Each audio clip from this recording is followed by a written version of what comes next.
So what's it like to work at Bluecorn Naturals? I'm not sure if the folks watching this video are really going to care about that, but I think it's kind of fun. I think, the culture of a company says a lot about the product, says a lot about who you guys are. So what's it like to work there? Ridgeway's a beautiful place.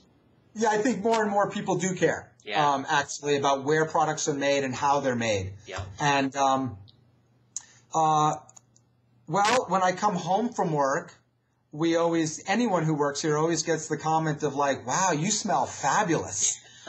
And so I come home from work smelling great. I don't know how many men can say that.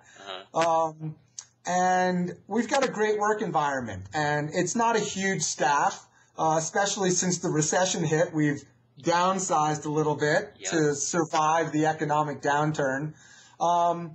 I bike to work probably 3 out of 5 days a week.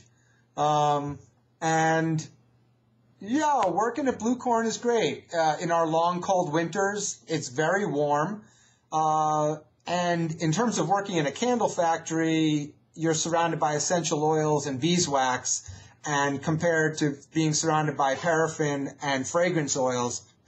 In the old days, we were doing some custom work for other companies, building candles for them, made out of paraffin and synthetic fragrances that we weren't selling.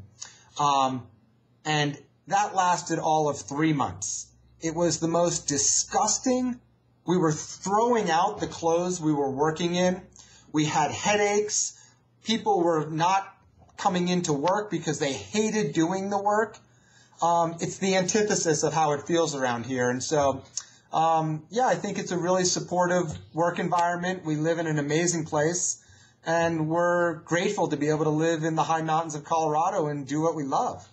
That's awesome. Yeah, speaking of smelling good, coming home from work, my wife happens to be half owner of a spa in Montrose, and she's working with essential oils and different things all day. So when she comes home, it smells awesome. I love the smell of the spa, and I love the smell of the essential oils. So it's much better than like me when I go to work and I come home and I don't smell so good sometimes.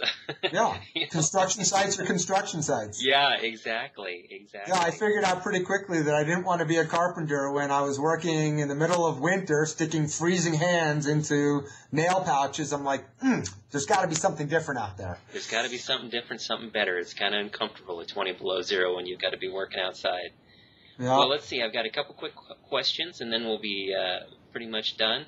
So do you guys actually, you're in Ridgway, Colorado, which is about 30 miles south of Montrose, Colorado. Do you guys offer tours to folks that stop by, or can they schedule tours to come in with you? We don't run tours, and it's we do often just show the place to people. If they come in and they're curious, sure.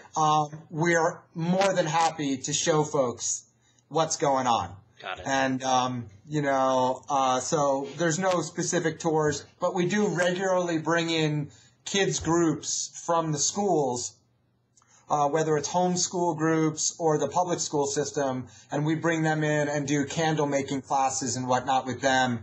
I've got 2 little boys, 6 and 8, and their classes always come in, and I have never met a kid, no matter who they are or what they're like, that didn't love candle making. It's actually really interesting. It's one of the few things that every kid across the board loves doing. Bar none. That is really, really cool. Yeah. All right, last big question. I guess this might seasonally date this video a little bit, but we're coming up to Christmas. This could apply to any Christmas. So do you guys have any specials that folks like myself who represent your product, or what kind of stuff is going to be important coming up this Christmas, do you think? Well, we've got a brand new product. I'd hold it up right now, but I don't have the packaging yet. It's showing up any day now. And it's a holiday line of pure beeswax pillars, 3-inch diameter by 4 inches tall, in red, green, and ivory. And they're a scented beeswax pillar, of course, with essential oils.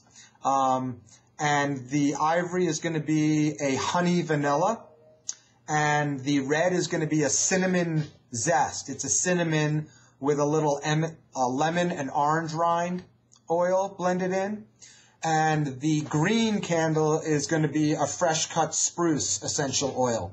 And so that's what's new this year, and it's going to be hitting here any day now. That sounds awesome. Is that going to come together in one package, Jon, or are those individual candles you get? That's a great question. Those are individual pillars. Yeah. And then for next season, we're going to bring out the line in a group of all three in little travel candles and glassware. Very cool. That's I'm kind of envisioning the color and how it would set on someone's fireplace or on their table or something like that. That'd be seriously cool.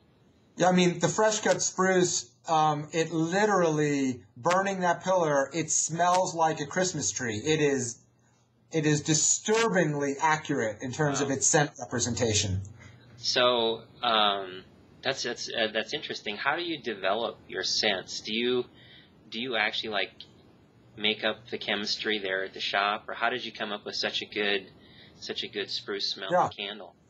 Yeah, that's a good question. That one was easy because it's got one ingredient, spruce essential oil. Nice. And it just translates beautifully, and the beeswax is a really nice carrier for that oil. Some of the other things that we do are far more complex. There's many, many essential oils that go into one scent. And it's a combination of us just doing a lot of blending ourselves, taking small droplets in different quantities and testing scents. And when we get close, I then turn it over to the blending house, and they send me samples of what we kind of dictate.